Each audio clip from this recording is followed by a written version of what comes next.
Good evening. On behalf of the League of Women Voters of Merced County, I welcome you to the Candidates Forum for the office of Merced County Supervisor for District 4.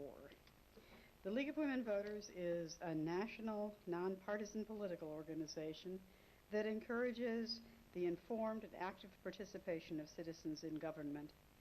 We advocate to impact public policy. We never endorse a candidate regardless of the office. I'm Mary Hoffman of the League of Women Voters of Merced County, and I'll be your moderator for this evening. If you have not done so already, please silence your cell phone, and candidates, please make sure your phones are completely off and away if possible. J.D. Sanders, LLC, is broadcasting this forum, so those in the watching audience can use their internet streaming or can tune in to Comcast Channel 96. We thank Tatiana Vizcaíno-Stewart, Manager of Building Healthy Communities, for providing interpreters. We have Chang Vang Her in the back, and if anyone needs interpreter, let him know, and we'll take care of that for you. And those will be simultaneous translations. To help the translators and the audience, candidates are asked to speak clearly and not too rapidly. For anyone who'd like to have these translation services, see Eileen also, who is the forum coordinator. League member Rachel Hadley is going to be the timer this evening. Have you given instructions yet? I saw you. Okay. Norm von Hulbert and Nancy Goltz will collect question cards submitted by tonight's audience. And here are the ground rules. The first, the forum is going to be devoted to the views and the positions of the candidates running for the office of Merced County Supervisor, District 4. Candidates were invited to place their literature on the table outside the chambers. League information and voter registration information is out there as well. We will have no opening statements from candidates.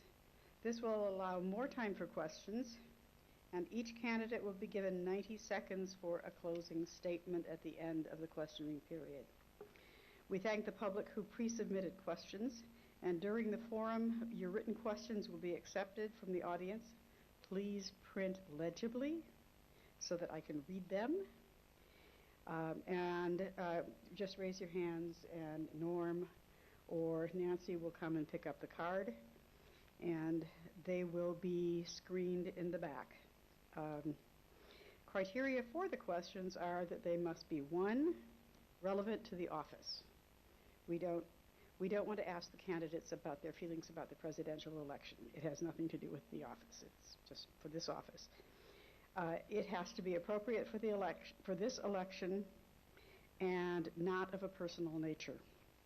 Questions cannot be specific to only one candidate. The seating arrangement and the first questions asked were established in advance by a random drawing.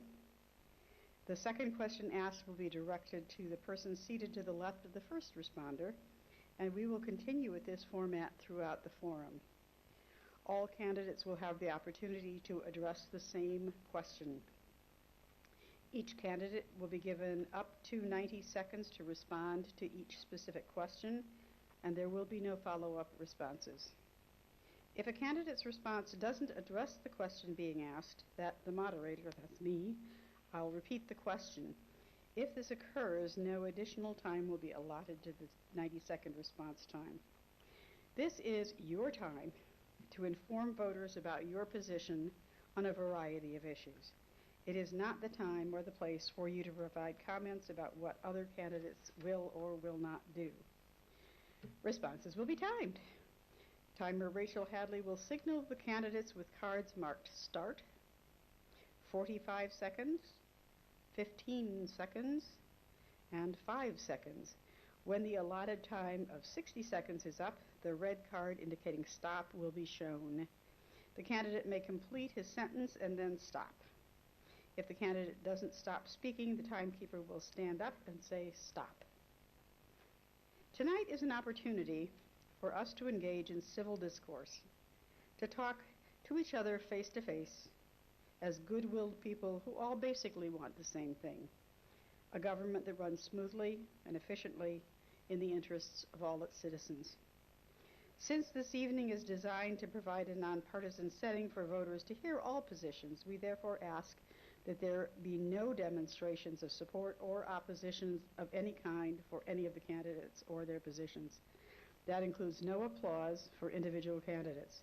If there are such disruptions, we'll stop what we're doing and we will wait until the demonstrators leave. At the end of the evening, we have to watch him. At the end of the evening, we will thank all of the candidates with our applause. We plan to end the District 4 Candidates Forum by 8 o'clock. We may run out of time, not likely, before all the screened questions can be asked. All questions will remain with the League of Women Voters. There are 5 candidates vying for one office: the Supervisor of Merced County for District 4. In alphabetical order, the candidates are Fidel Cervantes, Rich Ford, who indicated this afternoon that he was not going to be able to come tonight, Jack Mobley, Lloyd Pereira, and Ramon Prado. Each candidate will use the microscope, that's a different form, the microphone at his station, push the mute button to speak, push it again to turn off your microphone. And now we will begin our first question, which will be addressed to Mr. Mobley. Yes.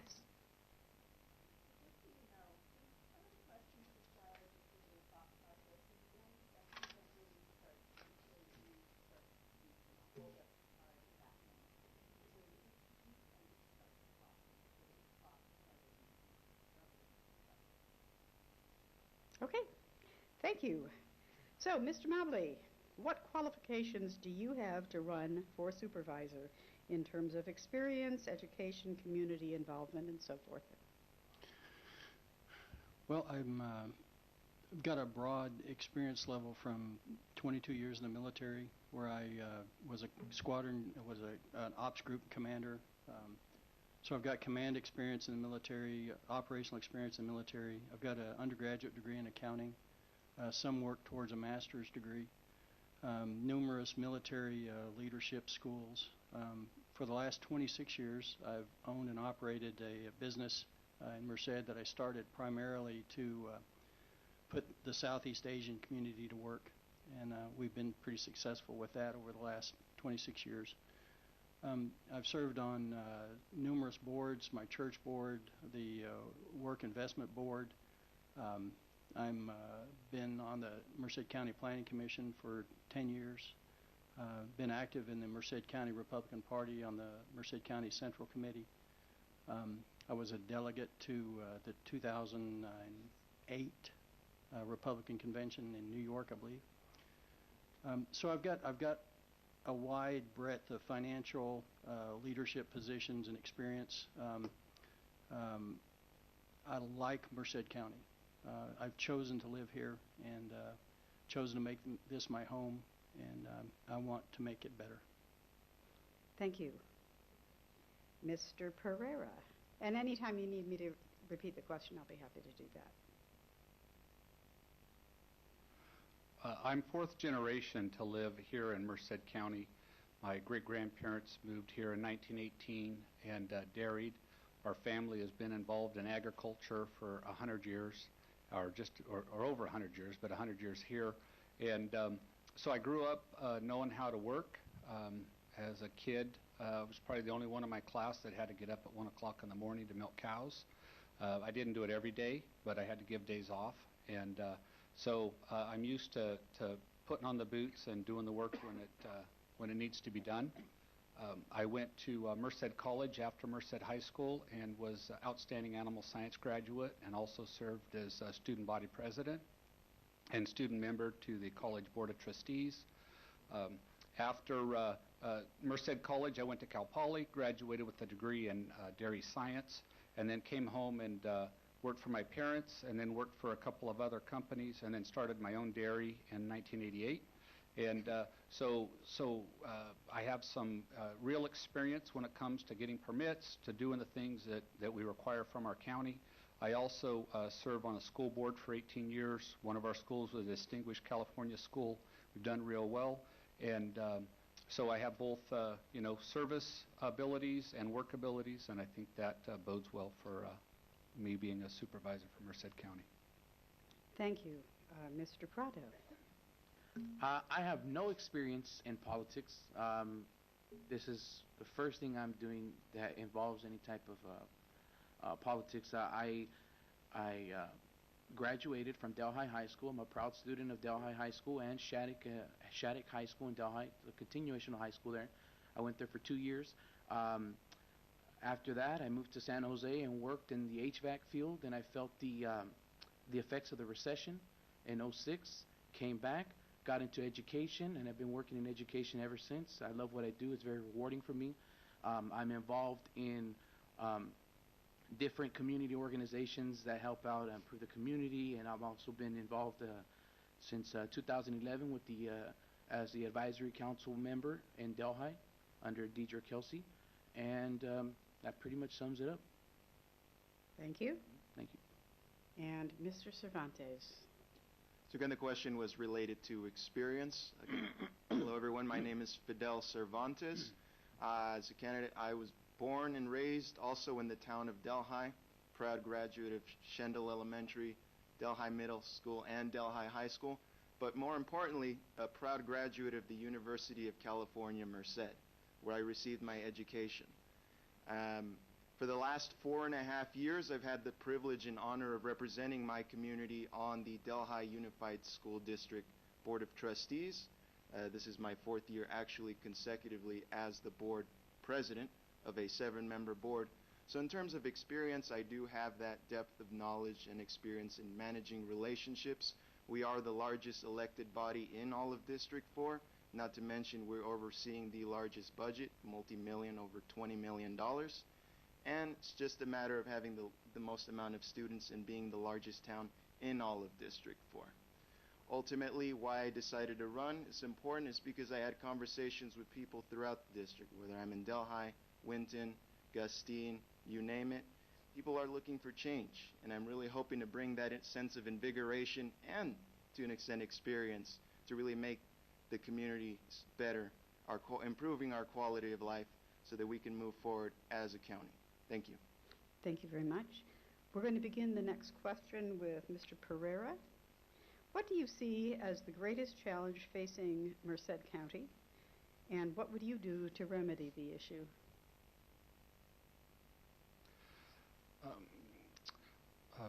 Probably the greatest challenge that we have immediately, right, is public safety. We're running 5, 6 deputies on a shift at any given time, and the sheriff said it requires 9 to 11 deputies to cover the county efficiently and effectively. And so, that's our greatest struggle right now. And so the reason the deputies are leaving is because they can gain a larger pay in neighboring counties and areas. And so it'd be incumbent upon our Board of Supervisors to rectify that situation. And then once you give raises, you have to sustain them. And so I have a vision for Merced County of growth and development, and not willy-nilly, but backfilling in open properties and then building between the City of Merced and UC Merced. Delhi has a planned zone that has 2 freeway exits and on-ramps that's just right for somebody to come in and do some projects. And so one is address the deputies, and then 2 is better the economy and make our county more receptible to companies that want to come and do business here, so that we can continue to fund those raises we give. Thank you. And Mr. Prado. Yes, what do you see as the greatest challenge facing Merced County, and what would you do to remedy the issue? I feel like the greatest challenge that affects Merced County is the lack of opportunities in the county. And with the lack of opportunities, it creates an umbrella, and then you get a bunch of issues under it because there's a lack of opportunities. You create pockets of poverty, you create crime, and you create residents with far worse health. And I feel like if we invest in ourselves, invest in our people, you remedy those issues. So when I mean invest in ourselves and our people, I mean make parks, create places, safe spaces for children, job training. These type of things, if you fund these types of programs, you eliminate the need for the expansion of poverty and crime, because ultimately, without opportunities, the people here are left pretty much hopeless. So to remedy the issue is to invest in our communities, and I feel like that would greatly impact the communities in a positive way. Okay, thank you. Mr. Cervantes? Well, my philosophy is it's never really one particular issue. That there's always a multitude of things that's going on that is affecting our livelihoods. Anything from where you're discussing poverty, again, lack of opportunity. A lot of conversations I've had have been regarding infrastructure as well, whether it's our roads, our sidewalks, our lightings. But ultimately, the issue has been public safety. And I am proud to say that I have been endorsed by the Merced County Deputy Sheriff's Association because I am the candidate that is clearly going to work for it and getting it done. Clearly understanding the situation as it is now, we're not competitive in terms of our compensation. And even if we just focus in the matter of dollars and cents, if you're competing with some of the neighboring counties regarding their compensation packages, we can give people a raise, but if it's just a raise and they're seeing, other things increase, including their health costs, for example, then their take-home pay doesn't really change. And that's one of the major factors that we're facing here, is that the take-home pay is not where it should be. So addressing that is important, but also addressing a lot of the underlying issues affecting, when it comes to crime, it's not something that happens overnight. It builds up over decades. And so investing in our future is going to be also a critical component to remedying that situation. Thank you. Thank you. Mr. Mobley? I think the primary topic of conversation would be the economic development in Merced County, making sure that the citizens of this county are able to provide for themselves, provide for their families, that the private sector economy will flourish, because we're lagging behind in the other counties. And from a specific functional way to do that, to accomplish that, is, as Lloyd was talking about, the deputies. We have to make sure that we protect the citizens, that the environment is safe for the people in their property and in their persons, so that they feel safe to get out and commit business in Merced County. Along with that is the compensation of the deputies. We have to realize that we are in competition with the other counties, the other cities, the other regions for these people, and we can't afford to lose that brain trust, that experience level of deputies to these other areas because of compensation.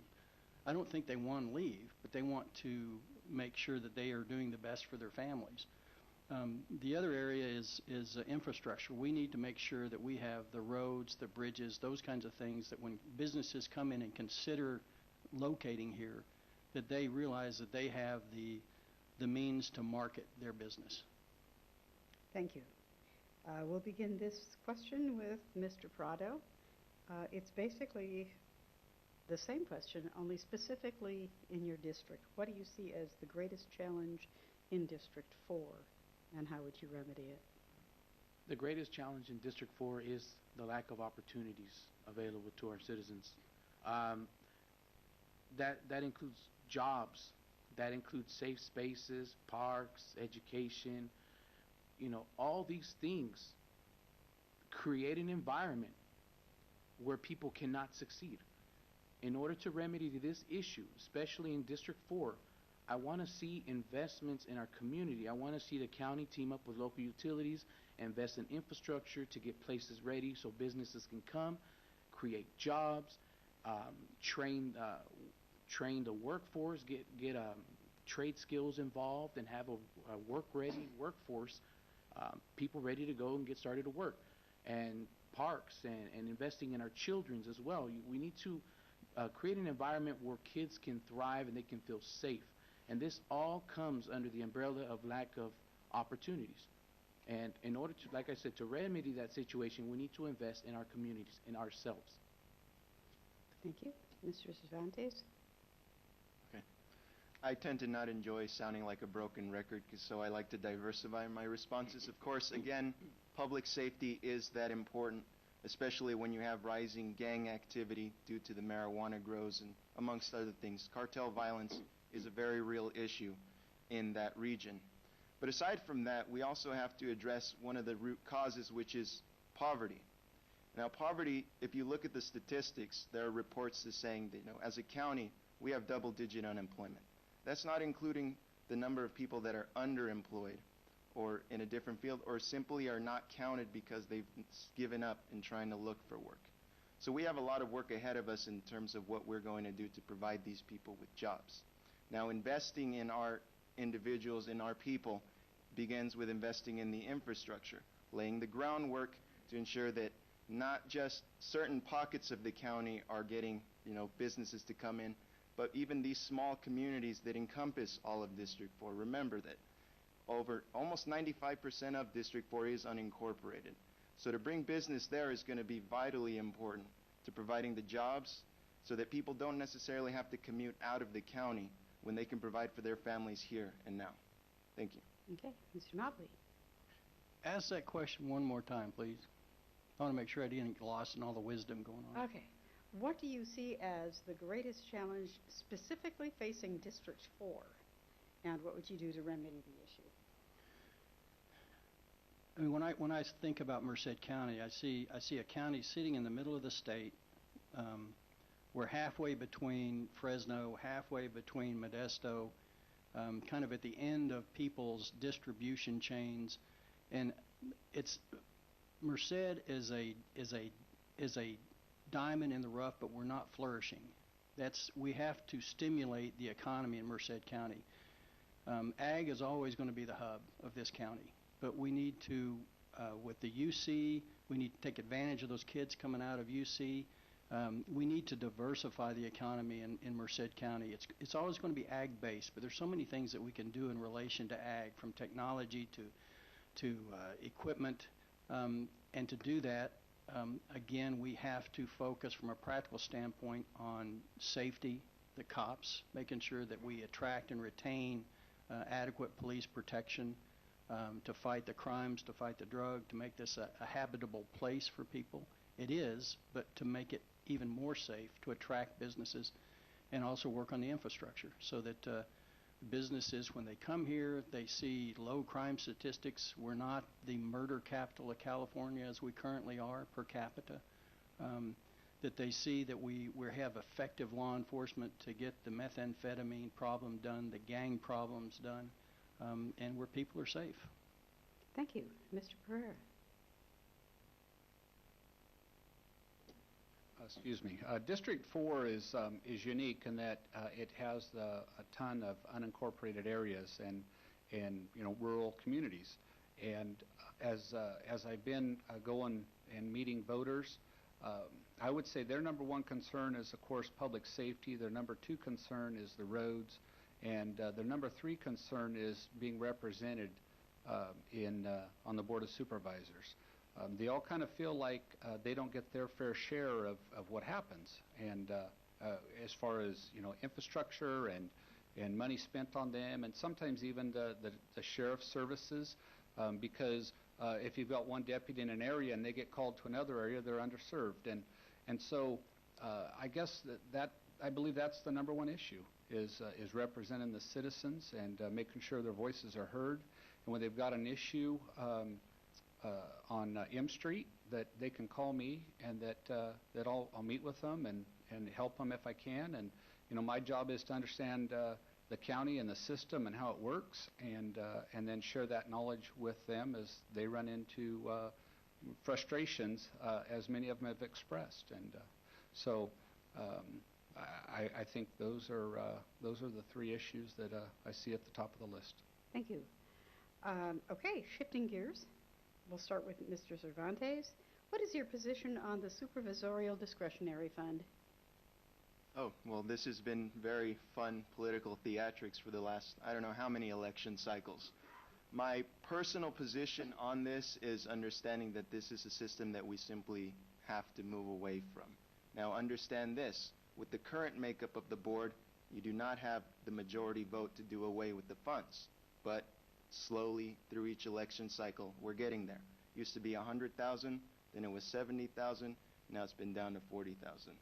I'm not so cynical as to say that it's been misused, but I do believe that as a matter of principle, it's something that we'll have to put back into the general fund. And that's an important concept, is to put it back into the general fund, because politics as usual would be saying, let's take this discretionary funds and give it to a specific department, because it's election season and we're trying to get support from a certain interest group. I think as a matter of fairness, every single supervisor is going to have that discussion together, so it's going to have to go back into the general fund. Thank you. Thank you. Mr. Mobley. Well, I agree with Fidel that I don't think the supervisors should have it. I don't think it's been abused. I don't think it's been used for personal aggrandizement, but just as a matter of principle, I think that taxpayers' money should be in the general fund and it should be budgeted, all of it. $200,000 as a percentage of our budget is not a large amount of money, and it's probably mostly symbolic, but I think it ought to be budgeted. I don't think the supervisors should have the ability to use that money.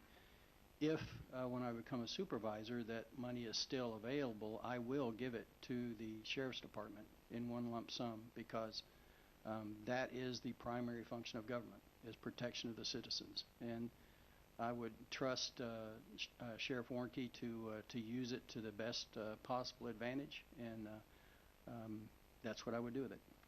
Thank you. Mr. Pereira? Well, I believe that the $40,000 fund is or can be used in a very effective way.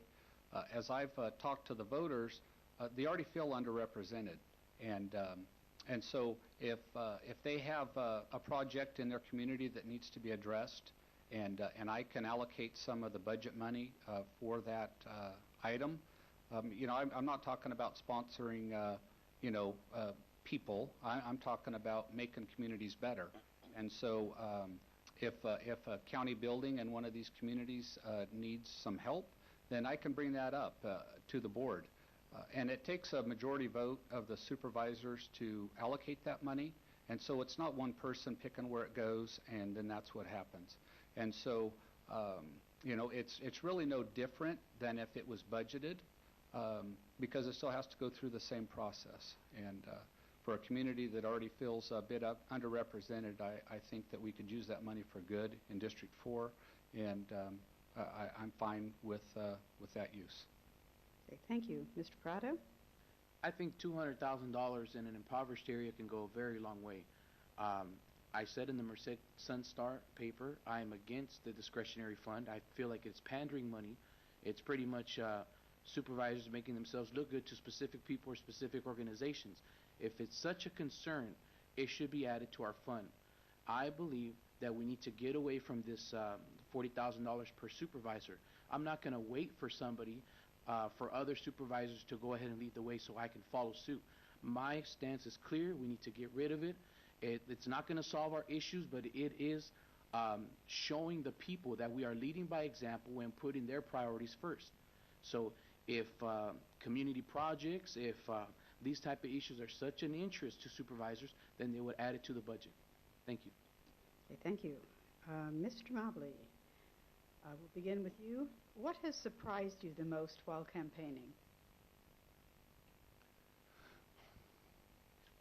I don't know that I've been really surprised. I've been very pleased with talking with the people and how much people want to make Merced County a better place.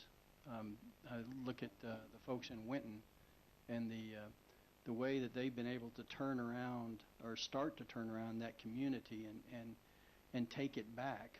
There's a whole lot of community pride in Winton. They don't have a whole lot to work with, but they are certainly getting a lot of bang for their buck, and that's what I want to be a part of. I want to go into these smaller communities and to enable them to improve their communities on their own. Do what I can to help them as a supervisor, but recognize it's their community, and they need to make it how they want it to be, and I want to help facilitate that. So I've been really it's reinforced my faith, I guess, in the citizens of Merced County that they want to make this a better place, and I want to be part of that. I want to facilitate that. They understand they don't want a handout. They don't want the government to come in and do that for them, but they want the government through safety and infrastructure to provide them a vehicle to accomplish that. Thank you. Mr. Pereira.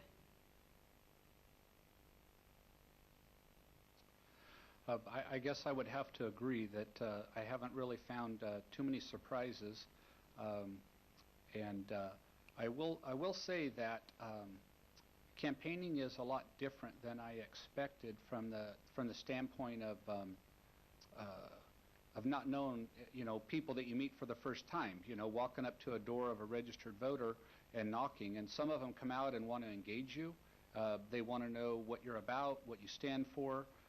Then others, I feel like probably didn't really want somebody knocking on their door, and so some people are more private that way. So that's been interesting. And then probably I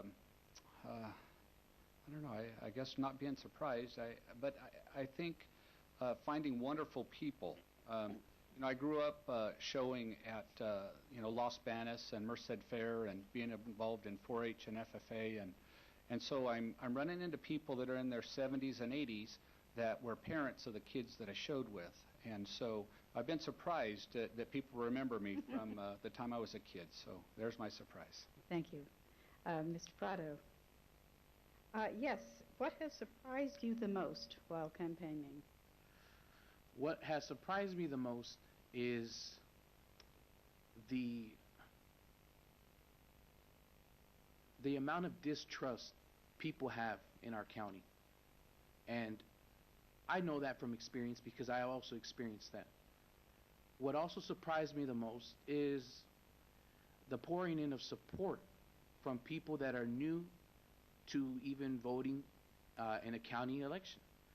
A lot of people with my views and are ready to support me. And for example, I put up a video on Saturday and I have over 13,300 views. And this support, it's amazing. It gives me the motivation to carry on with the campaign and fight for what's right, because these people they lost hope in our county, and it surprised me that I'm able to bring these people the hope that there is somebody that's ready to run the county for the people, by the people, and that's what I represent. And I'm surprised that I've been accepted so with open arms by a lot of people that are new to the voting system. Thank you. Mr. Cervantes. Well, usually when you're in politics, you always try to prepare yourself for just about everything. But to be frank, really last week was probably the first time I was truly surprised.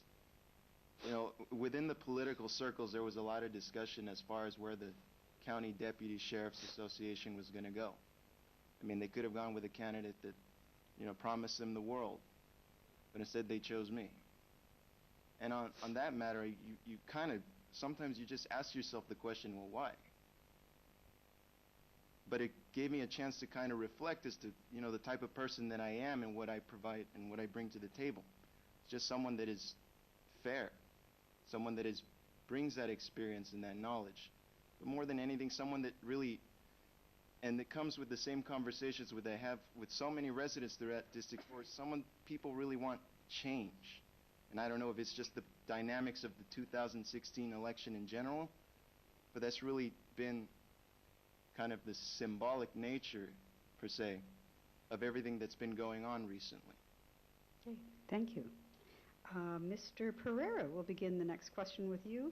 Do you think that the half-cent sales tax should go on the ballot? Why or why not?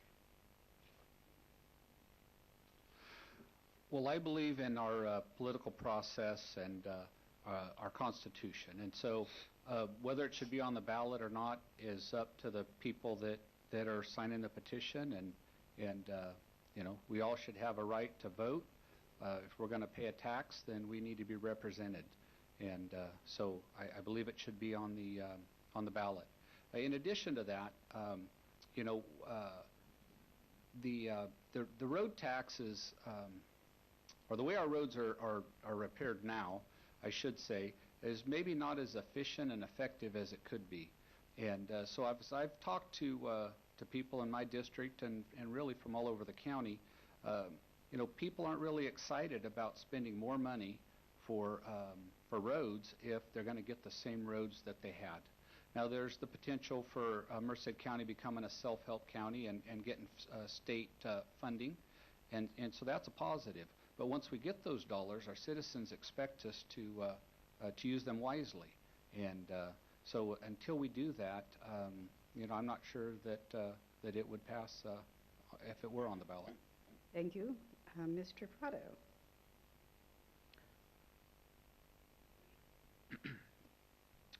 Don't tell me that you're going to bring a tax and not give me a specific list of projects that are ready to go after the sales tax is applied. So if we're going to pass a tax, I want to know the specifics. I want to know this amount of money is going to go to Shanks Road. This amount of money is going to go to Santa Fe Road in Winton. This amount of money is going to go to fix these specific roads.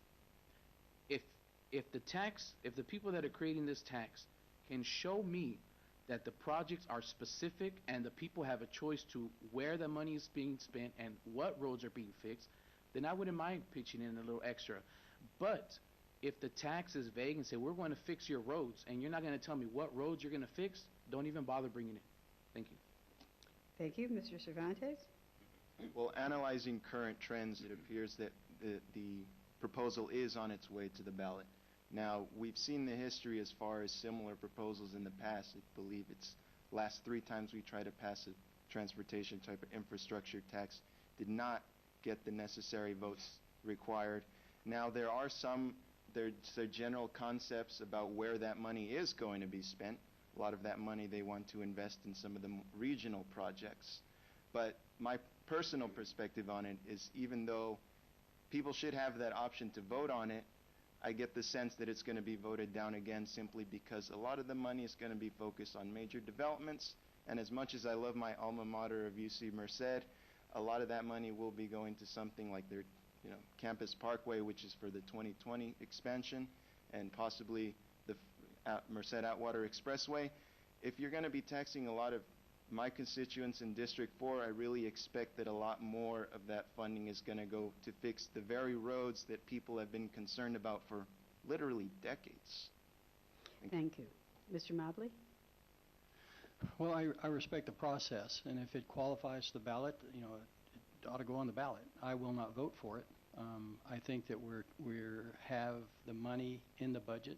I think that we need to reprioritize the way that we budget the money in Merced County, recognizing our priorities are to create the environment that the economy, private sector economy, can flourish, and that would be the tactics of that would be strengthening the Sheriff's Department for protection and infrastructure. I think that the money is there. There's this half-cent sales tax. There's some nuances to that most people I don't think understand. They think that the whole thing is going to fix roads, and it's not. There's a certain percentage, a big percentage, is going to transit and to other items, and only about 40% of this increase is actually eligible for matching funds from the county, from the state, to be a self-help deal.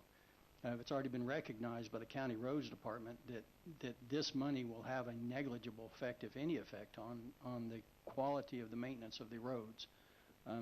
So I want to think outside the box. You know, why aren't we investing in a machine that will go in and eat up the road, mix it with new stuff, and lay that same material down at the back end of the machine? I mean, that equipment is available, and we're not utilizing it in Merced County.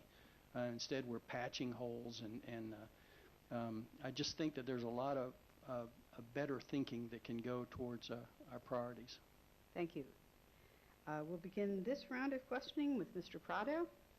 Have you ever attended a Municipal Advisory Council meeting, or a MAC, in District 4? That's part 1. And part 2, if elected, how will you stay informed about MAC meetings in District 4? Yes, I have been appointed as a MAC member in Delhi since 2011.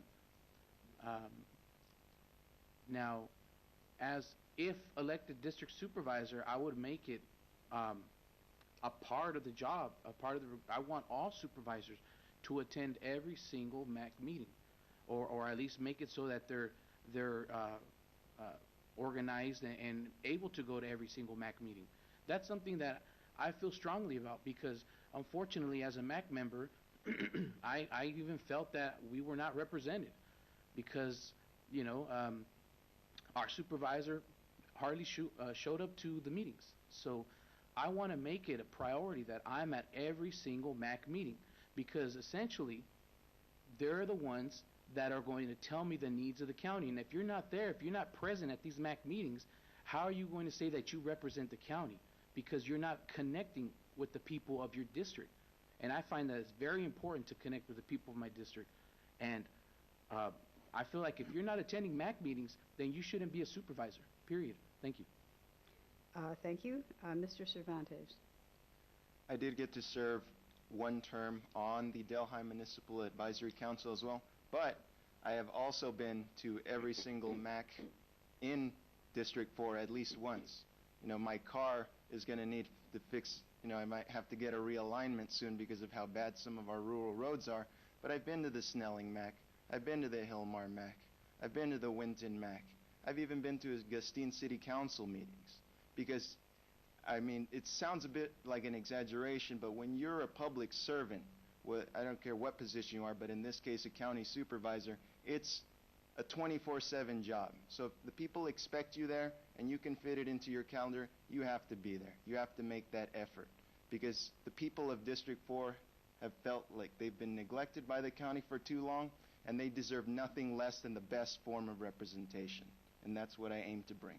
Thank you. Thank you. Mr. Mobley? As I remember, I haven't been a regular attender of the MAC meetings. I have interacted with the MAC members, though, as a planning commissioner. I know the importance of the MACs. I know that when the MAC makes a decision and brings advice to the Board of Supervisors or to the Planning Commission, we certainly listen to it.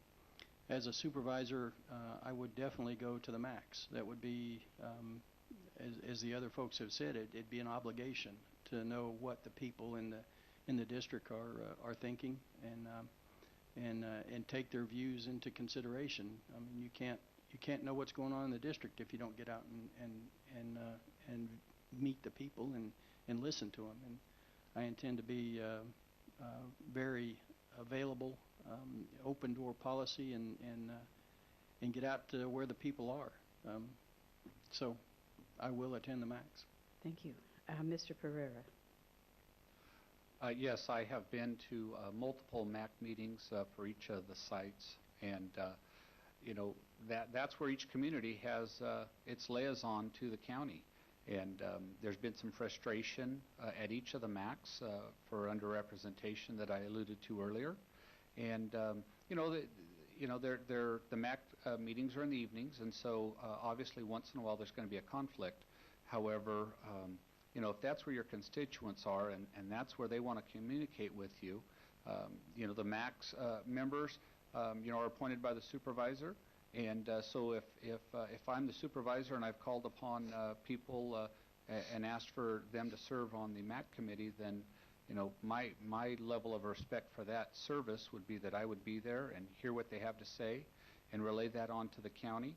And then when it's appropriate, have members of the county's different departments show up at those meetings and explain, county's positions, what they can and can't do, and help facilitate each area's ideals for their community.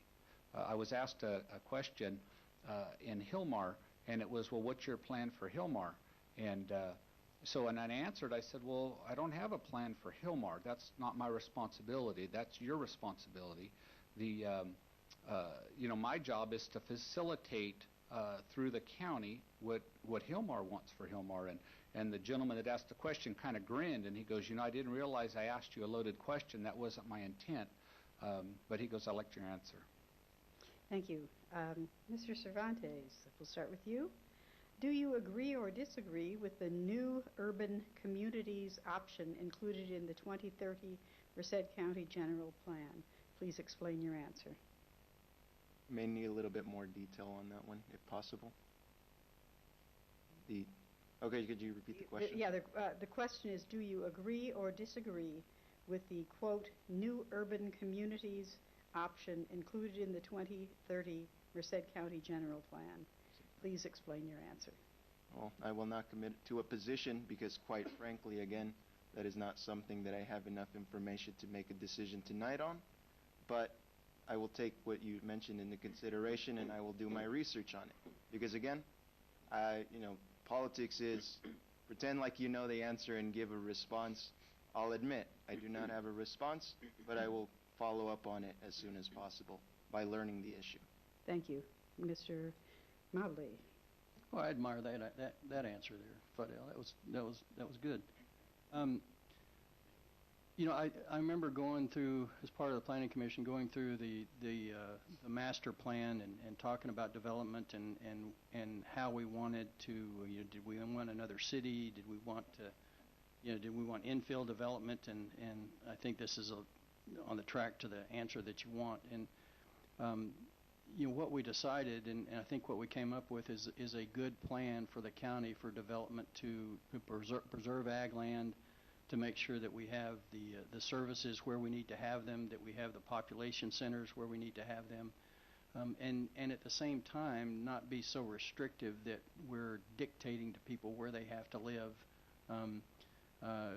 Making sense of infill development in the existing cities so that we're not spending a whole lot of money on new infrastructure going to the outer reaches of ag land. And so I support what we've done with the general plan. Thank you. Mr. Pereira. I have to admit that I'm not familiar with the Urban 2030 plan, and so I'll have to defer that answer till I can gain more knowledge. Thank you. Mr. Prado. We shouldn't be worrying about sprawling. We shouldn't be worrying about developing new communities. If our communities in our county is in a poor state, I feel like it's irresponsible if we're gonna be developing, a new urban area to attract more people to the area, like the UC Merced. We need to focus on the people that are already struggling, and that's the people in District 4 and all over the county where people suffer from poverty and lack of opportunities. I feel like it's irresponsible. We're going to be developing new communities when the communities we have are in bad shape. That's my answer. Thank you. Thank you. Okay, the next question, we'll start with Mr. Mobley. For those of you who have called for increased funding for county departments, such as the Sheriff's Department, that rely heavily on the county's general fund, from where would you divert the funds? That's a good question. I think that we need to do a line-by-line analysis of the budget and see where all the money's going. I think that we need to go from the top of the pay scale all the way down to the bottom and make sure that we're competitive. I know the highest paid employee in the county is making like $660,000. I can't believe we can't get that done for less. We need to be competitive, but at the same time, we need to be smart with the money. We need to look at just every line. I mean, we need to go through the budget bit by bit by bit and say, okay, are we using economies of scale? Are we using the best resources? Are we getting the best prices? Are we buying locally as much as possible? You know, there's 5 people that need to come together and collectively use their wisdom and experience to make sure that we're allocating the money based on specific priorities. One would be public safety, and second would be infrastructure. And once those are funded adequately, then everything else falls in line. So that's the way I would go about it. Thank you. Mr. Pereira? Yeah, I think it's important to go through the budget and find out, where money is being spent ineffectively, and work on tidying up the budget.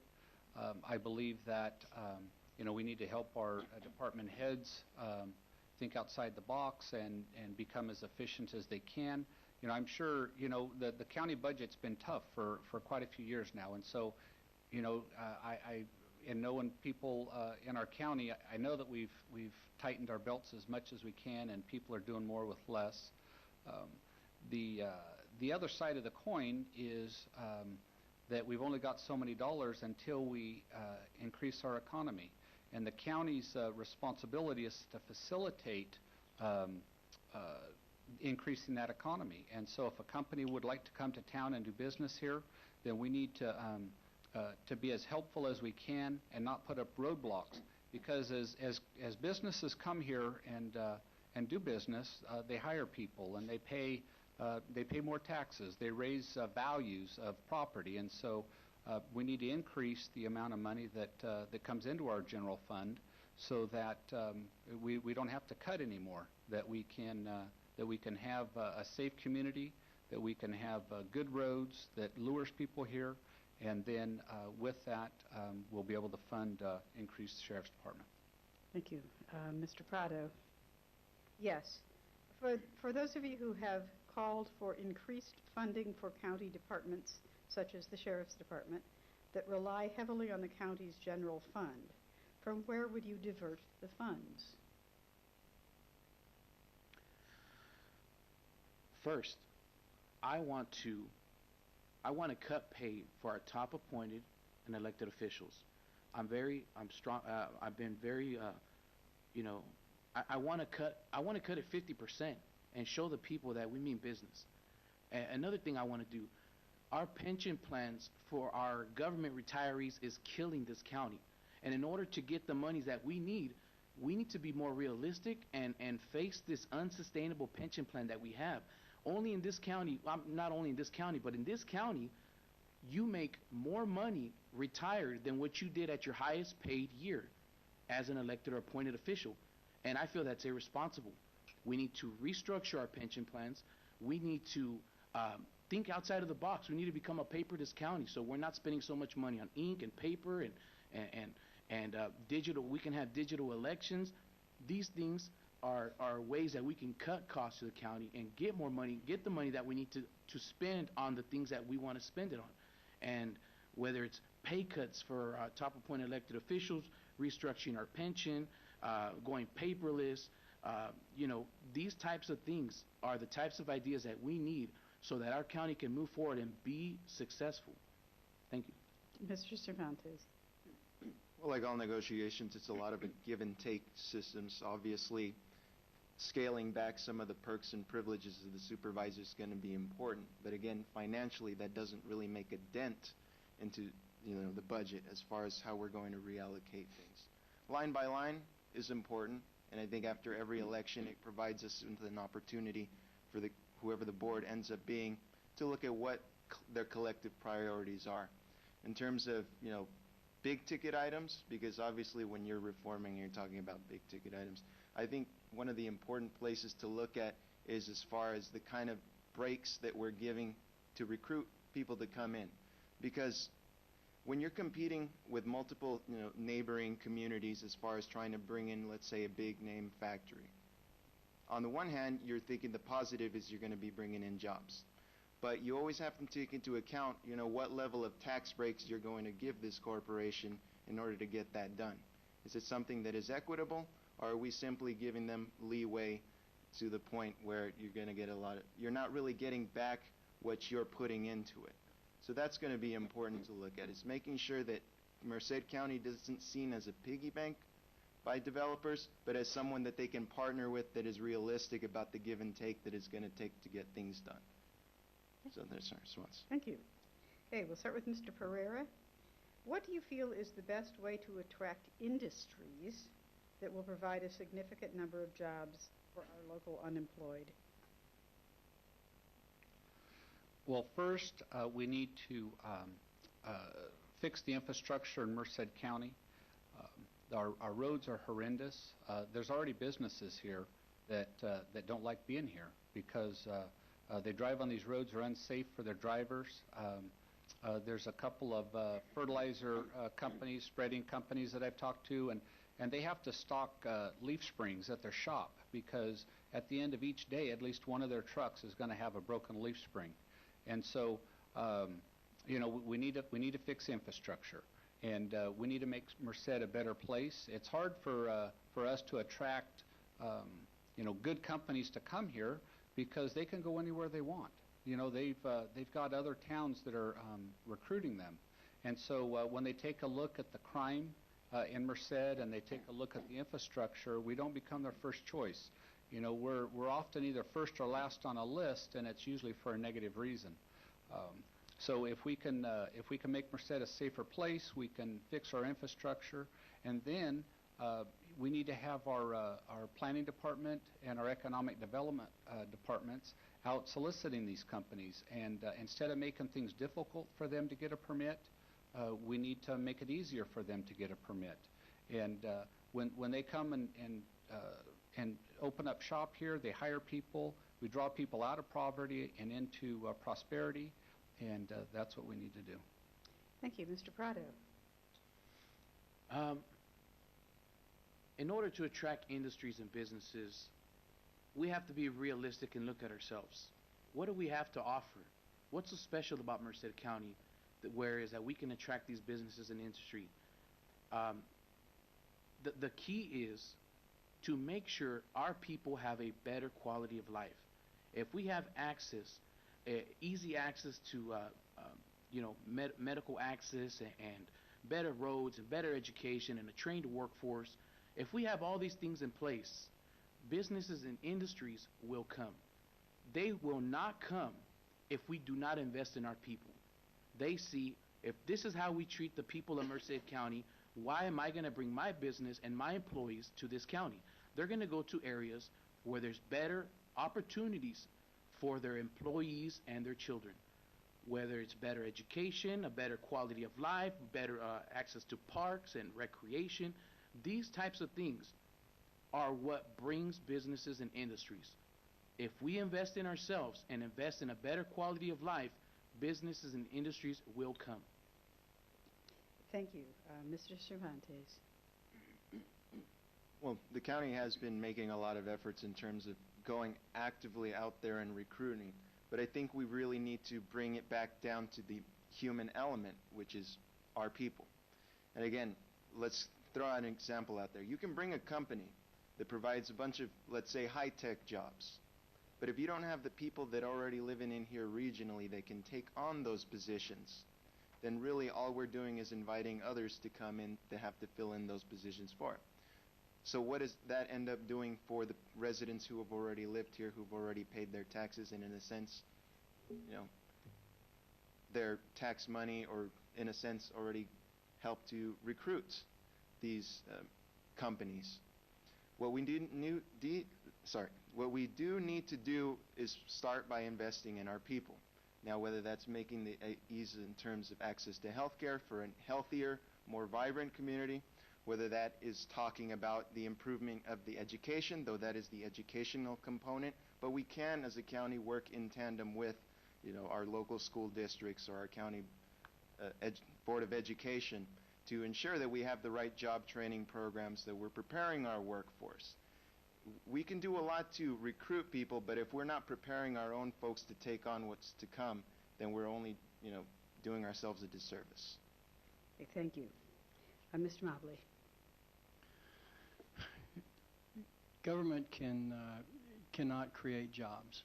Government can create an environment that will kill jobs and discourage businesses from coming here. So I think we need to take stock of the things that we have to offer here in Merced County. We've got a world-class educational system, the crown jewel of which is UC Merced. We've got a thriving agricultural environment here. We've got an underutilized piece of real estate in Castle Air Force Base. We need to start thinking outside the box. We don't need to be in the real estate business. If we can attract a business to come and talk to us about Castle, let's give them the land. Give them tax breaks for 10 years, 15 years, and they have to bring the infrastructure, the water, the sewer, the fiber optic cable in, not only for them, but for the rest of the businesses that will come and create jobs and bring commerce to that area. Let's talk to businesses that will work within the agricultural realm for increased technology, equipment manufacturers that having to do with technology, with agriculture, all those kinds of things. I mean, there's lots of outside the box thinking that needs to go on to create a better environment to attract businesses. And that includes cops and infrastructure. Thank you. Okay, we'll begin this round with Mr. Prado. The county library system has taken a financial hit in terms of economic downturn. I'm going to start that one over again. The county library system has taken a financial hit in times of economic downturn. Would you support increased funding for library services? Why or why not? I like to say I have answers so nice you hear them twice, but I want to say this. I think it's ridiculous that the first thing we're going to cut is access to books and electronics to our communities. We need to cut our CEO's pay first before we cut access to books. This is I feel very strongly about this, because without the access to these books, newspapers, magazines, computers, what are we telling our kids? What are we telling our communities? That their minds mean nothing to us, that we don't care about their future. That's the message that we send when we cut funding for library and education before we cut the funding of top appointed and elected officials. Our kids should be the priority. They are our future. We need to secure their future and feed them as many books as we can and as many pathways to knowledge as we can. I feel that is very important. And I feel it's ridiculous that it even happened that we cut funding to the library. The people who cut funding to the library should be ashamed of themselves. Thank you. Mr. Cervantes. It's never really surprising when libraries tend to be one of the first things that get cut, because let's face it, libraries don't have multi-million-dollar lobbying groups to make sure that their funding is secure. They don't have major unions to make sure that the funding remains secure. But when you're looking at the type of person that you want to represent, you really want to ensure that, and this is where I come from in terms of my philosophy, is never forgetting that it doesn't matter whether or not that you have the power in terms of the pocketbook or in terms of the people. We can't forget the little things like the libraries, because they do provide the knowledge that is necessary for not just our kids, but for people that are learning how to read, looking for more information on how to improve themselves. That is part of the workforce investment component that is critical to improving our economy. So there are a lot of multiple uses for libraries. But ultimately, I do feel that it's not something that it should be picked on simply because, it's the easy thing to do, as opposed to going after some of the harder issues related to pensions and other programs. So that's my thought on it. Thank you. Thank you. Mr. Mobley? Well, I'm fortunate to be married to a very smart woman who also happens to be a librarian, and so I know the power that the libraries have. I think that we need to make sure that we have to have our priorities. We have to be safe to get to the library and use the library. So the cops, the roads to drive to the library, but close behind those, we need to invest in those things that will better our citizens and our kids. We need to make sure that they are 21st century facilities. You know, it's not just going in and checking out a book anymore. It's the internet. It's multimedia stuff. It's logging on from home. It's logging on to, you know, maybe the UC Merced library system. It's a collaboration with the county schools and the city schools and the libraries. I mean, there's such a dynamic learning environment and entertainment environment that can happen with these libraries that we need smart people running them, and that can bring a product that our citizens can use to better themselves and facilitate growth. Thank you. And Mr. Pereira. So libraries are very important to our community, and they have evolved so much over the years. When I was a kid, you know, we went and we checked out books, and we read them, and then we took them back the following week. And you know, today that's evolved into providing internet access. That has evolved into you know, helping people search for jobs, to research jobs that they've heard about, but they don't really know maybe what they do. And so, you know, it's a valuable resource for our county and for each of our communities. We have, you know, vehicles that take books out to the urban or the rural areas, and you know, so yes, I find libraries to be important and think they need to be funded. But like my approach to most things, you know, is it effective and efficient? And you know, so I'd like to you know, be able to see more data on who uses the libraries and how much they're used. And then once you know that, then you can establish a funding level that is appropriate and a great resource, use of our resources in Merced County. Thank you. We'll begin this questioning with Mr. Cervantes. The mental health department is renovating the old hospital on 13th Street. What do you envision as the long-term effect of this expansion on the county? Well, one of the benefits I do see is in terms of consolidating services. Obviously, it's a major investment to ensure that you don't have to go from one area to another to get particular mental health services. It's all coalesced into one.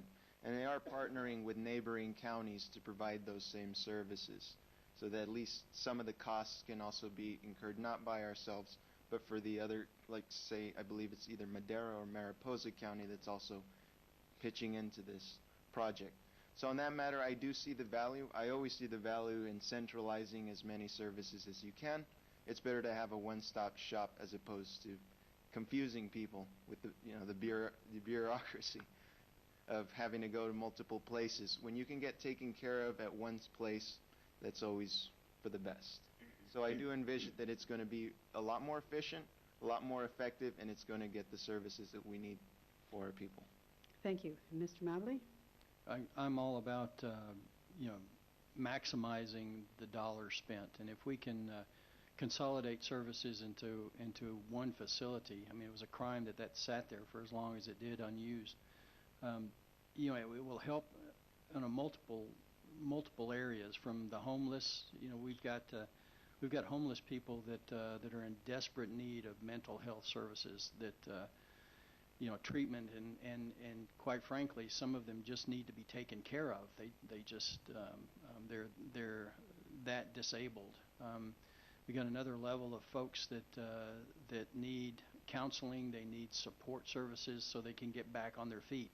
And if we can consolidate that regionally in a facility like that, where we can focus you know, dollars that are spent maybe in different counties and focus them there and maximize the benefit to our citizens, you know, I'm all for it. I think it would be a good use of that facility.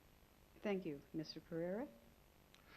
I think the use of that the old hospital as a mental health facility is a great idea, and I too believe that it sat there for far too long. However, now we have funding and we're moving forward. I don't know if you folks pay attention much to the homeless, but there's a fellow that I guess you would know him because he puts plastic bags on his head. And on many occasions, I've tried to interact with him. I've taken him shoes, I've taken him socks, and I've tried to give him food. And he's at a spot where he won't engage. And so in going to one of the homeless forums, I kind of inquired about him. And I was told that he was evaluated and doesn't qualify for mental help. And I just can't believe that's true. And so I'm hoping that this facility will be the start of taking care of our homeless and for our veterans that are homeless and providing them services. And I think that it's kind of been a crime that we haven't cared for our mentally ill people with more tenacity up till now, but look forward to seeing that happen. And Mr. Prado. Can you repeat that question? Sure. The Mental Health Department is renovating the old hospital on 13th Street, the County Mental Health Department. What do you envision as the long-term effect of this expansion for the county? Well, as a long-term effect on this county, I hope to see that our residents' needs are being met. People with, I hope they're being helped with, addictions and mental health issues that can ruin their lives, because sometimes it can go unchecked and then they end up homeless and it's just there's no assistance for them. I would like to see an efficient mental health services department, not just that it's centralized, but I want it done right. I want to make sure that residents throughout the county have access to this mental health service, because it does us no good that it's in Merced when we have residents out in Gustine and in Delhi and Winton that need the services that don't have the transportation. If they're partnering up with Merced County's the bus and having shuttles directly from their community to that service, to the mental health service department, that'll be great. I just want it seen done efficiently, the right way, and not leave pockets of areas that go unserviced. Okay, thank you. Mr. Mobley, we'll begin with you. Please speak about what you know about the 2014 RTP, Regional Transportation Plan, and the proposed RTP revision coming before the MCAG Governing Board at their May meeting. I can't, I'm going to have to take a powder on that one. I can't speak with any kind of authority on that. I know one of the things that they're talking about is bringing the ACE train down. I strongly support that. I am not in favor of high-speed rail in any straight shape, form. Other than that, I would just sit here and babble, so I'm not going to. Thank you. Mr. Pereira. I have a thought, and there's 20,000 people that commute out of Merced every day for work, and I believe that there will be a time when people will commute to Merced, and the ACE train is part of that process. It now goes from Stockton to San Jose area, and as it comes down, if we can get funding and it comes down the valley, then I think that's a positive move for our area, and it'll also make us able to draw people to live here that would like to go to the Bay Area but hate the commute. And so I think the benefits to our county seem strong, and so that's my answer. Thank you. Mr. Prado. Can you elaborate on the... No, I can't elaborate. I can restate the question. Well, you're giving me an acronym, and I explain the acronym. Please speak about what you know about the 2014 RTP, which is the Regional Transportation Plan, and the proposed RTP revision, Regional Transportation Plan revision, coming before MCAG Governing Board at their May meeting, the Merced County Association of Governments. From what I understand about the plan was to expand on the expressway from the UC Merced and the new off-ramp that they made out between between Atwater and Merced. From if my memory serves me correct, I believe it's the plan for to fix that road to make that expressway. Now, what was your question to what do we? Just to talk about what you know about the regional transportation plan and the proposed revision coming before the MCAG governing board this month. From my knowledge, from what I know is that it's a if my memory serves me correct, like I said, I believe it's for the plan to create that expressway off of Atwater, between Atwater and Merced to UC Merced. Okay, thank you. Mr. Cervantes? Don't have too many details, but I did have an opportunity for the last 2 months to meet with a wonderful group of advocates in my community of Delhi. They brought up the regional transportation plan as it stands. Some of the projects that were discussed were those major, again, you're talking about Campus Parkway and the Merced-Atwater Expressway.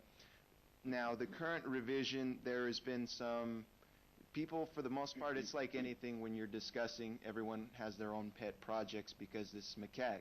You have multiple cities, multiple interests as far as what projects want to get done. Again, so without speaking without too much detail, because I otherwise would be talking a lot out of you-know-where, the point stands that with the current proposal, there's a lot of investment in that, and that's not necessarily problematic, but there could be more investment in terms of alternative forms of transportation.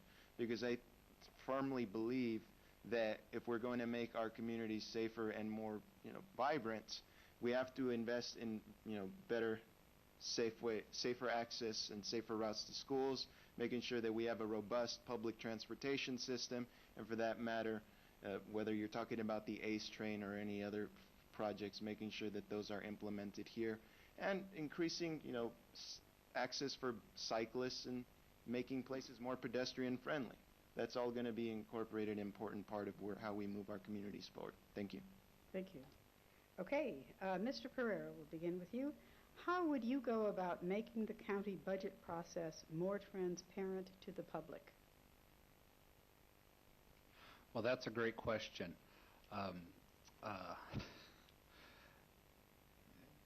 The budget is thick, and I've been through the budget, and so it's not an easy task.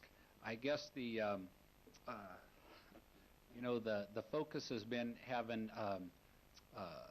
kind of overviews of the budget that are available for the public, and so the public kind of looks at that, and I think they kind of think, okay, I see where the money's going.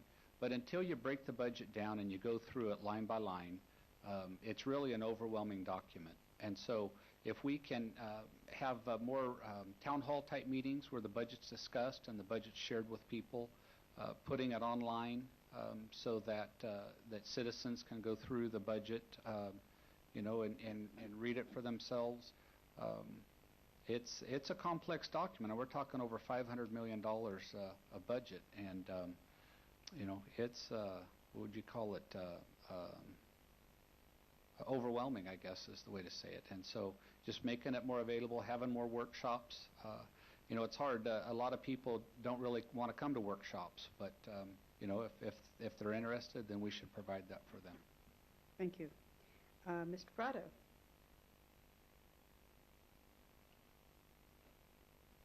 The budget is available to the people of the county online. The problem is the budget, in order to read it and understand it and truly understand what the money is being spent on, it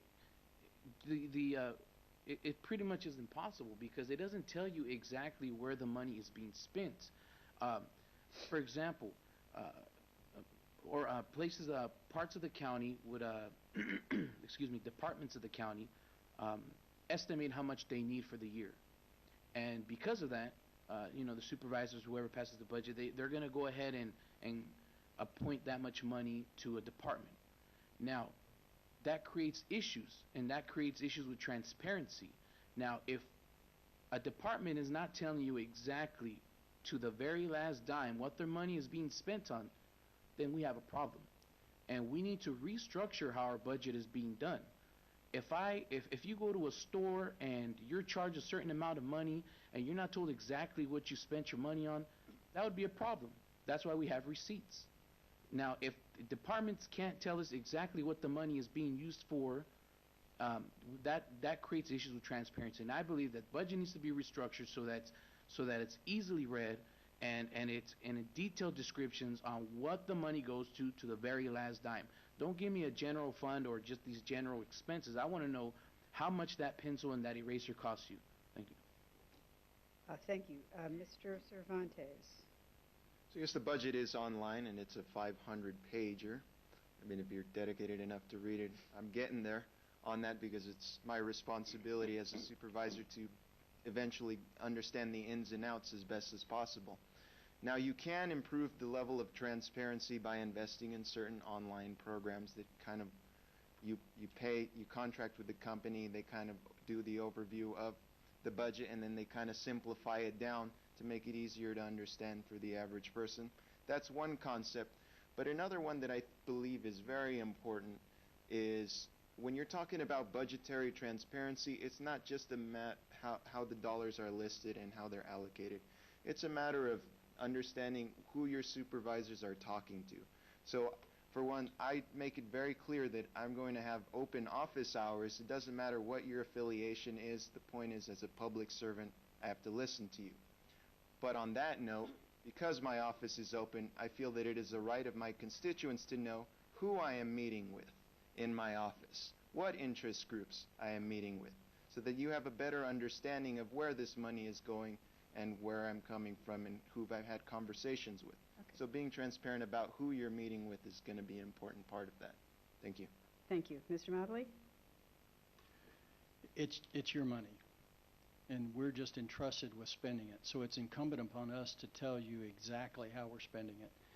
And in order to do that, we need to communicate that information in a readily usable format. And I think we should have more meetings in the evening when people can actually come to a Board of Supervisors meeting and ask questions. The online version of the budget needs to be reworked. It's fund accounting. As an accountant, as somebody with a degree in accounting, I understand it, but your average person's not going to. They don't understand, these different pots of money and where the different sources of money come from. So there need to be it needs to be simplified and explained. There need to be an educational process where people can get a better grasp on exactly where the money's coming from, what portion of the budget the supervisors actually have discretion over. So much of that money is dictated by the state or the federal government, and people don't understand that. So there's a whole lot of education that needs to take place that hasn't been. So I think greater transparency, greater communication, and availability of the supervisors and staff to explain these things to the citizens is paramount. Thank you. Mr. Prado, if elected, how do you plan to stay engaged with your constituents due to the large geographic area of District 4?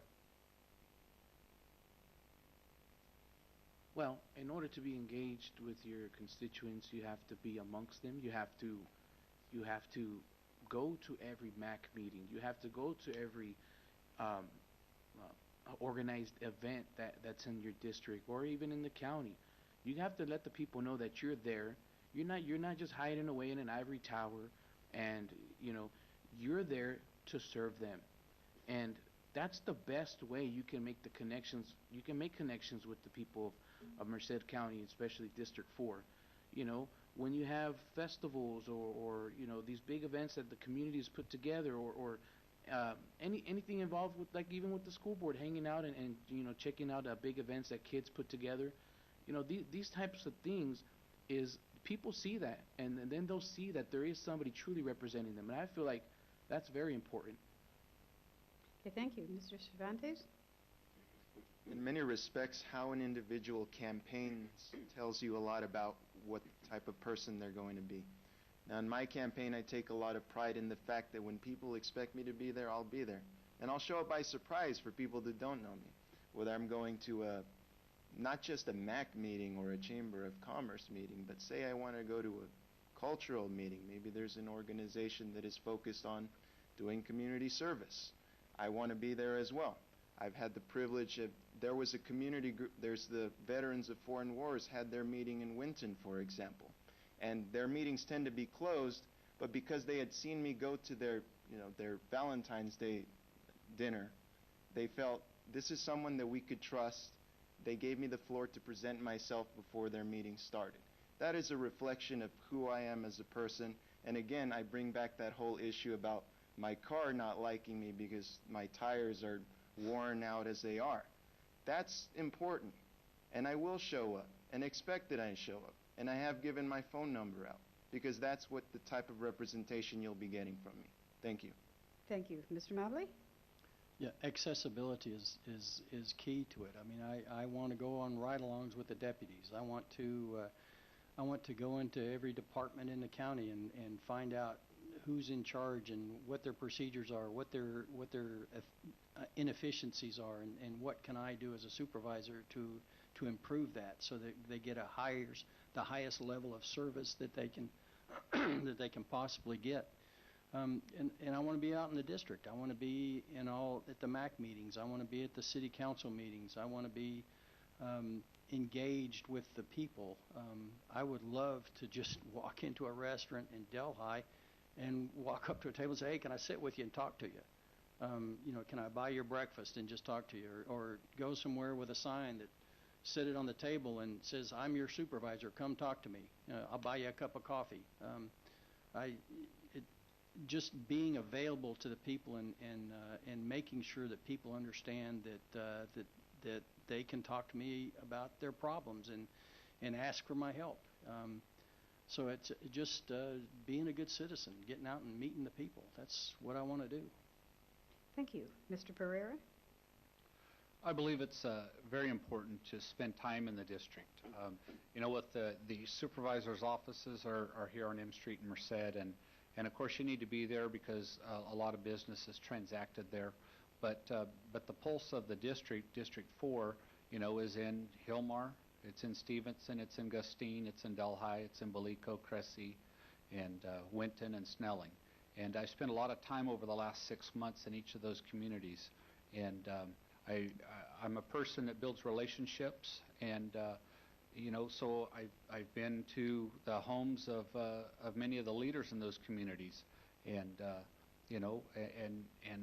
that's where it starts. And then once you build the relationship with the leaders in the communities, then you know where people hang out. You go to the Turlock Livestock Auction and you have coffee and a bowl of oatmeal in the morning, and so you make yourself accessible that way. I also have a vision of having office hours in each of the communities, and once people know that you're there, I think they'll come and have a chance to talk. And mostly people come up when they have a complaint, and I'm okay with that. My job is to help fix that complaint and make it better. And so I'll use email, I'll use cell phone, I'll use my time and my relationships to connect with the District 4. Thank you. Mr. Cervantes, how would you define smart growth? To simplify the issue, smart growth is a matter of taking into consideration that we, as a county, are still agriculture is number one. So understanding that and the fact that with the soil that we have is very productive, we have to take that into consideration. But it's again, with negotiations, it's like anything. It's understanding the give and take of the system. So when it comes to smart growth, part of it is understanding that we here in the Central Valley are going to experience an increase in our population, either because people are being driven out to the rising costs in more metropolitan areas, or simply because people maybe they want a quieter way of life here. So having that smart growth is pacing yourself, not necessarily expanding to a sense and getting massive sprawl, piecemealing it, going bit by bit, bringing the people in, and more importantly than anything, and this is especially true for District 4, investing in the existing communities. It doesn't make sense for us to be building a new township when there are a lot of, towns within Merced County that can expand, that we can already invest in and can grow. Thank you. Mr. Mobley. I think one person's smart growth is going to be another person's stupid growth, and so I think we have to have a sensitivity as to what the people of this district, of this county want, and work towards that. But at the same time, I think we need to recognize that there are some things that are going to happen. People are going to want to come to Merced County, and we have to be ready for that. I think currently we are making decisions maybe a year in advance. I mean, the decisions that the supervisors are making should be thoughtful decisions for 20 years down the road, 25 years down the road. There's no way in the world that we should not be using Castle Air Force Base to its utmost right now. I mean, there's too many places where this has happened that we could learn from to where we should be generating significant revenues, tax dollars off of that piece of property right now. That's not smart growth. We obviously don't want to kill our main economic engine, which is agriculture. Building a shopping center in the middle of ag land is not smart growth. Infill development in the cities is smart, where we can use existing infrastructure. Those kinds of things, making sure that our roads are maintained, is smart growth. And being ready, forecasting and understanding that people are coming, and be ready with housing and those kinds of things.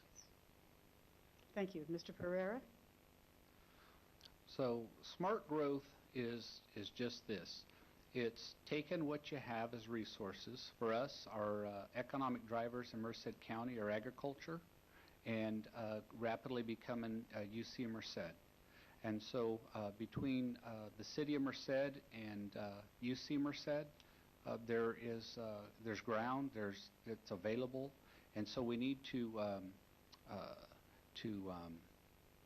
anchor businesses into that area that rely on UC type of resources.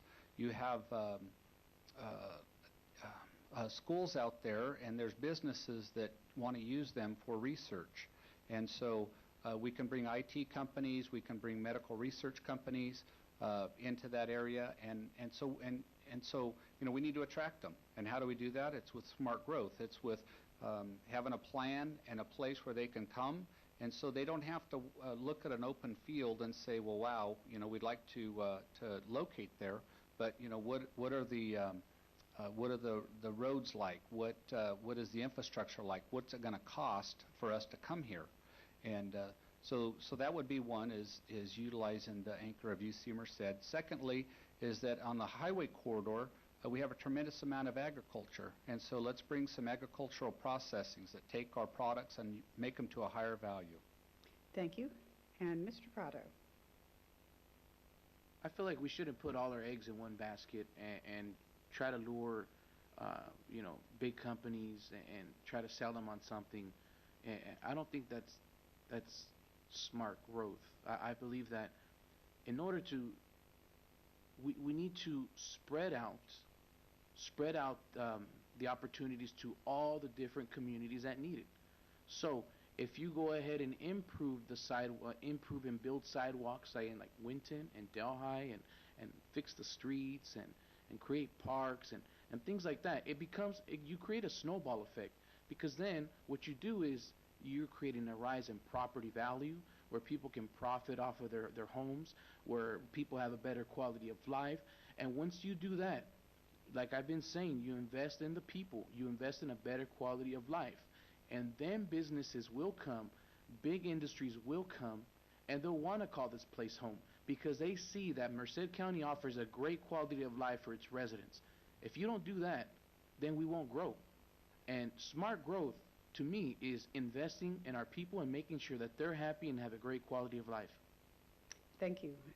Mr. Mobley, what would be the next step the Board of Supervisors should take in addressing the problem of the drought?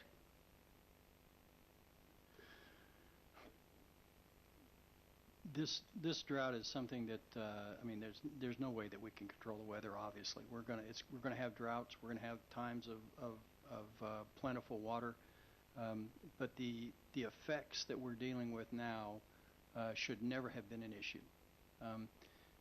So much of this is out of our control. It's the federal EPA. We need more storage. We need to work with the state and federal officials to craft legislation to get this created drought effect so that it doesn't happen again. We need to start planning now. We haven't built a dam since 1970s. That's ridiculous. Talking about smart growth, we knew people were coming to California, and we weren't ready. We didn't think about how we're going to deal with those people. We didn't think about what are we going to do. Our number one industry is ag. What are we going to do if we don't have enough water? That's the kind of non-thinking that I think that we've been doing for a while. We take it for granted that these resources are always going to be here, and we don't take the steps we need to do to ensure that we have the water for agriculture, for the people. There's a whole lot of work that needs to be done, and we need to start now. Thank you. Mr. Pereira? Several years ago, the state of California passed a Sustainable Groundwater Management Act, and that gives overdrafted water basins, groundwater basins, which Merced is one, until July of 2017 to come up with a plan to make our groundwater sustainable. And so Merced County is one of the players in that structuring, and then Merced Irrigation District, as well as several other irrigation districts in our basin, have to come to the table. And there's an old sayings that whiskey's for drinking, water's for fighting over, and we kind of have the potential for a fight coming up because you've got people that pump their water for their irrigation, and you've got municipalities that pump their water to provide it for their citizens. And then you've got Merced Irrigation District and other irrigation districts that use surface water. And so we've got to come up with a plan. The county needs to continue to work at bringing those parties to the table. And we need to have that. I don't like using the word fight, but it's going to be uncomfortable. And so we need to continue to put that plan together, because if we don't do it by July of 2017, the state of California takes over our water rights. And so there. Thank you. Mr. Prado? Well, the first solution is getting people to go ahead and adopt gray water recycling. You already paid for the water. You can reuse it. If the water that goes to your sink, you can use that water, go to your grass. We have to think outside of the box. Gray water recycling is a solution. Drip irrigation, hydroponics, aquaponics, these types of things are the things that we should be implementing in our county and to save water. And I'm going to tell you something that a lot of people don't like to hear. And in order to really fight the problem of the water issue, we need to make sure that our legislators know that we want to get rid of the water right process. Why should we suffer in a county or in a town or as an individual and not receive water, all because of who your great-great-grandfather was, who probably took the land from my great-great-grandfather anyways? So if we really want to fight that water issue, we need to make sure that Sacramento knows that we need to get rid of this water rights that we have in California and distribute it equally amongst the residents of California. And also the businesses and farms and everything are paying their fair share of the water uses. Okay, thank you. Mr. Cervantes? So, as far as you repeat the question? Yes. What is the next step the Board of Supervisors should take in addressing the problem of the drought? So we do have that mandate coming from the state in the year 2017, so addressing our groundwater management plan is going to be important. We have had the supervisors pass just not too long ago their own ordinance regulating some of the groundwater pumping that was going on. Obviously, ensuring that land subsidence is not, if not put to a halt, at the very least mitigated as much as possible is going to be important, because we keep talking about infrastructure. But if we're pumping our aquifers at unsustainable levels, some of that infrastructure is going to be all for naught. So addressing that, and obviously one of the other components about being a supervisor is if you can't address something with an ordinance at the local level, you have to be ready, willing, and able to, let's say, advocate. But you have to be ready, willing, and able to fight for your constituents at the state level, at the federal level, to let them know that this is our community and that we need to preserve our water rights for generations to come. Thank you. Thank you. We're going to have two more questions and then closing statements. So the first of the last two questions will go to Mr. Pereira first. What is your position on the revenue sharing agreements?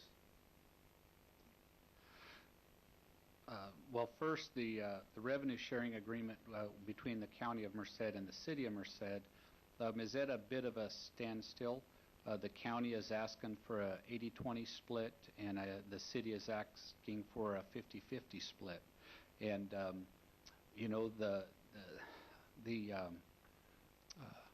it has to be negotiated, and the county has to continue to provide services even if that land is annexed into a city, and then the city also has to provide services there as well.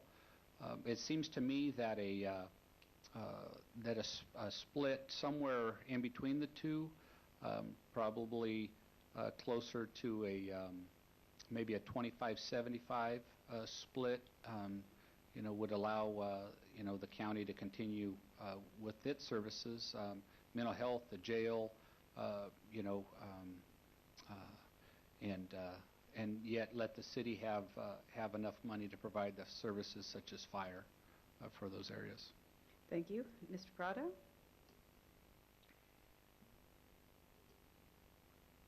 The county has an obligation to its unincorporated communities. If we're not going to be represented with revenue sharing, then why is it that a city that has representation, that can fight for themselves, gets to call the shots about revenue sharing? We don't have representation in our unincorporated areas. The county needs to be responsible to its unincorporated areas and have the revenue sharing equally, so that everybody in the county, every community, gets a fair share of the pie. Not just somebody that can, or a city that can represent themselves. And when you do that, you take away funds for things that are needed in unincorporated areas, and we go unrepresented. And that's an issue that we've been having since I was born in this county. We have no representation, and I believe that everybody, every community should get a fair share of the funding, not just the city that can be well represented. Thank you. Mr. Cervantes? Now, they've been going at this for about, a decade now? So clearly we've reached a stalemate to the point where it's coming to mediation. Now, your expectation as a supervisor is, it's like any negotiation. You have to come out looking like the winner. And you got both sides who are having different proposals. No one's budging because they don't want to come out on the losing end of the argument. Now, we can be optimistic in saying that the mediator is going to find a solution to this problem, but as a county supervisor, your first expectation is that you have to be on the winning side of the argument. Whether you're talking about an 80-20 or 75-25 split, considering the cost, there is a very good argument to be made that the city itself, and I know we're in the city, but the city is taking a bit more out of the services than what it's putting in. Nonetheless, as a county supervisor, my stance would be that the county has to come out winning, basically. And if not, to the best of our abilities, we try to get a proposal that is as fair as possible to both sides. That's always been the point, but we've reached a point where someone's going to have to take the loss. That's the reality of it. Thank you. Thank you. Mr. Mobley? Well, it's been going on too long. You've got well-intentioned people, reasonable people on both sides of the argument, like a dog growling over a bone, fighting over a bone, and they can't come to an agreement. They've been trying to do that for years. It's a very important topic. It's something that has to be solved, and solved impartially, accurately, and we haven't been able to get it done between the cities and the county. So at this point, I support the fact that it sounds like they're going to go to an arbitrator, and I support that. They need to agree to find somebody that's dispassionate, that's reasonable, that's experienced, that's done this before, and then they need to let them make the decision. Everybody present their best argument and let this person with the knowledge and intelligence come up with a decision, and then let's just get on with life. I mean, it's been going on for a decade. It's time to get a solution. Thank you. And Mr. Prado, you'll begin the answers on our last question, which is, given the recent newspaper report, do you have ideas on improving access to women's health services?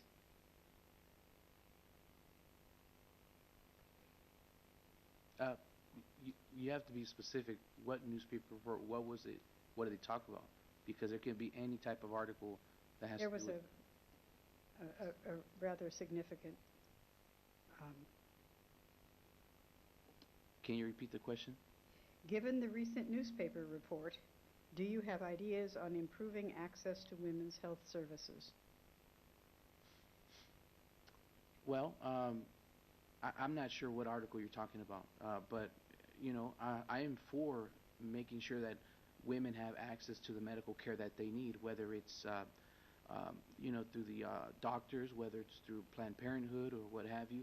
I feel that the government shouldn't dictate what access, what type of medical access that a woman has or should be available to have, and we need to support any type of organizations or county departments that advocate for women's health. So I fully, as a supervisor, I would fully support that type of access to women's health, and that's all I have to say. Thank you. Mr. Cervantes? I mean, to my understanding, I do believe I've read the article. To my understanding, that might be the same article that pointed out that this panel is replacing the only female supervisor and that women in this county are underrepresented enough as it is. So I acknowledge that. In terms of a specific plan, again, I will be honest in saying I do not have a specific plan. However, I feel that it is important, even as a male, I feel it is important that women have the proper access to the health care needs that they desire. And for that matter, I'll open up the conversation to women because no one knows their body better than women. I, as a man, can't go in dictating certain policies without having that, that level of input. Thank you. Mr. Mobley?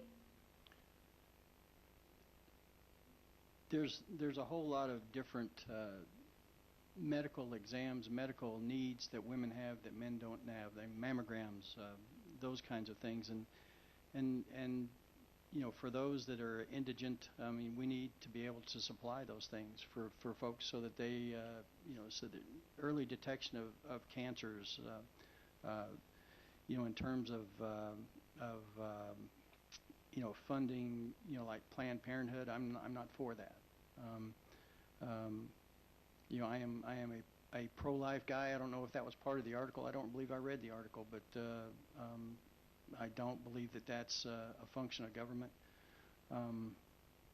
And I'll have to confess that I don't want to babble on, but I think that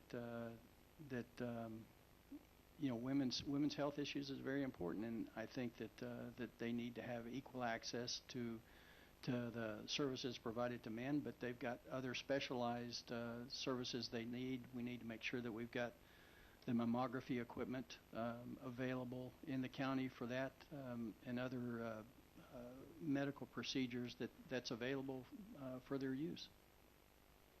Thank you. Mr. Pereira? I didn't read the article that's referenced in the question, but there is one item of women's health, and I don't know if this was in the article or not, but if a woman is the victim of a sexual assault, Merced County does not have the ability to gather data, give her I don't know the word, but collect data and check her for evidence, I guess, for lack of a better word. They have to go to Fresno. And, man, I tell you what, I have 2 daughters, I have a wife, I have friends that are female, and I just can't imagine, going through something and then finding out you have to go on a trip out of town. I think that's something that our county should be able to provide for the women of our community, and I'd work towards that end if elected. Thank you. We will begin the closing arguments. The closing arguments. It's been a long evening. We will begin the closing statements with Mr. Prado. You have 90 seconds. Well, I can't tell you, that I'm knowledgeable on in and outs of the government because, like I've said before, I've worked in the education field. I only got into this because these problems in Merced County have personally affected me, whether it's surviving gang violence, whether it's exposure to drugs and drug production, whether it's poverty. I have personally suffered from these issues. And this is near and dear to my heart. This is why I got into this, because I want to see a better community. I want to see a better quality of life for everybody in Merced County. And I feel passionate about these issues, and especially working with children. I want to see our children safe and have a secure future and access to to education, to job training, to just access to a better life. And that goes for everybody. That goes to the incarcerated, to the people that are suffering, that are on the streets, homeless. I want everybody to get a fair shot and have access to a better life. And we can't have that if our supervisors are not investing in our community, investing in our people. And I feel like I'm bringing to the table my type of views, which will promote that. I want to fight for those issues. And on June 7th, I hope you guys vote for me. Thank you. Mr. Cervantes? Again, I'm sorry. Yes, Mr. Cervantes. Yes, Yes. Mr. Cervantes. Ultimately, I'll leave it at this.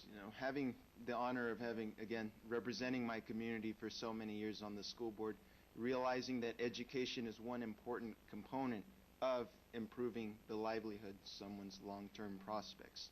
But through those experiences and just living in an unincorporated community, you begin to see that education is just one of many components that is needed to improve the quality of life for an individual. And so when you're talking county politics, we're talking about a lot more than just education. We're talking about public safety, public health, you name it. So my position in running for this office, in many ways, is very simple. You look at the situation as it stands, whether you're talking about the double-digit unemployment rate, or if you bring it down to the personal level, whether it's a child that has to walk to school on the muddy ground because there's no sidewalks, or the person that can't go to sleep every night because they're afraid of a drive-by. Those are the personal issues that affect each and every one of us to some extent. And how we address that is reflected upon the type of leadership that we choose and how we move our counties forward. So when you ask yourself a simple question, it comes down to this.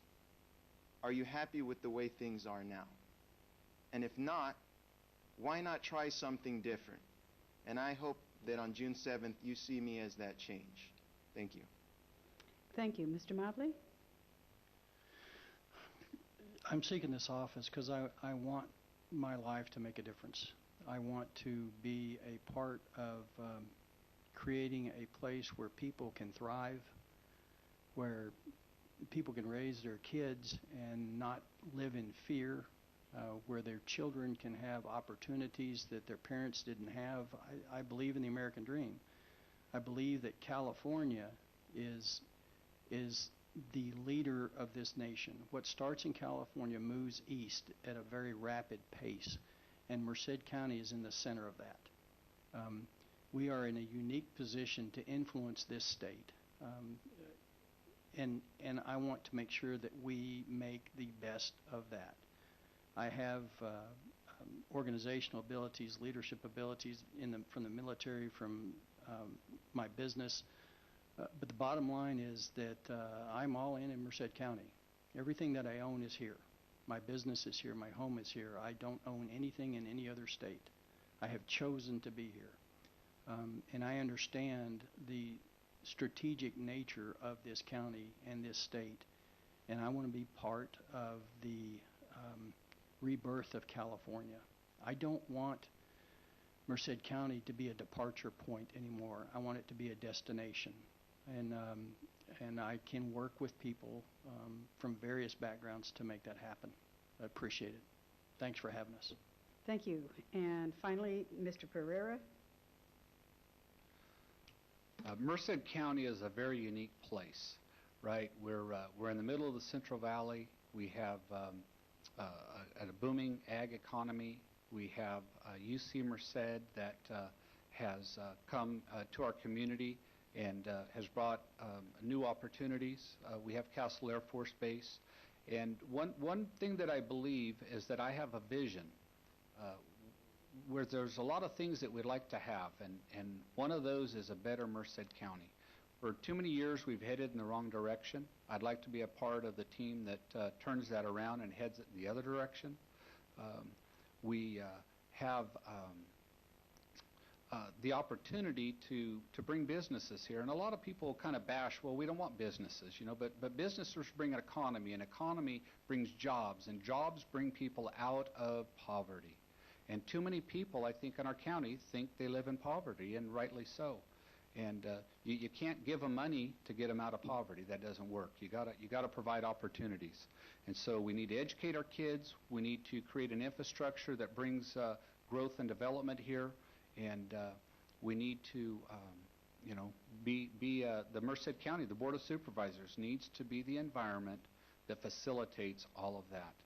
When I first decided to run, my brother-in-law says, hey, don't make any promises.